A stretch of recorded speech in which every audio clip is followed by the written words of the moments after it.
सबसे तेज बाण किसका था? भीष्म, अर्जुन, कर्ण, मेघनाद, श्रीराम और श्री कृष्ण। जहां गति से बड़ा बन गया धर्म और विवेक। युगों की सीमा के परे एक दिव्य सभा सजी थी। आकाश में देवताओं का प्रकाश था, पृथ्वी पर महापुरुषों का तेज। नारद मुनि ने घोषणा की, आज ये प्रश्न सुलझाया जाएगा कि संपूर्ण युगों में सबसे तेज बाण किसका था। सभा में उपस्थित थे महाभारत और रामायण के महान योद्धा।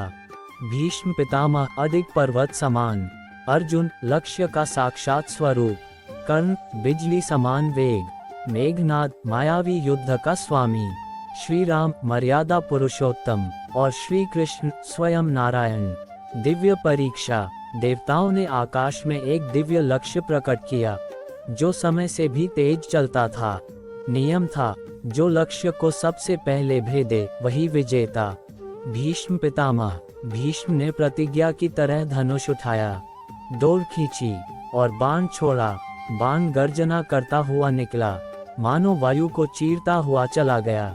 देवता बोले, ये बाण पर्वत को भी चीर सकता है। कर्ण ने सूर्य की ओर देखा, आशीर्वाद लिया और धनुष चढ़ाया।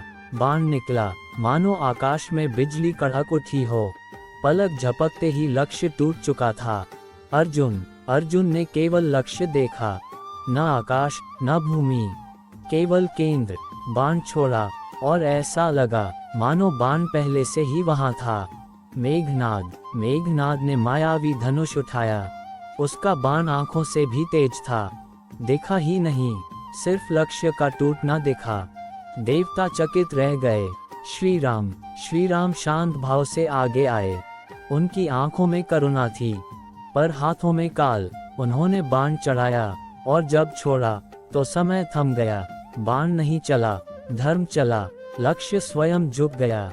श्री कृष्ण। सबने कहा, हे केशव, आप भी बाण चलाए।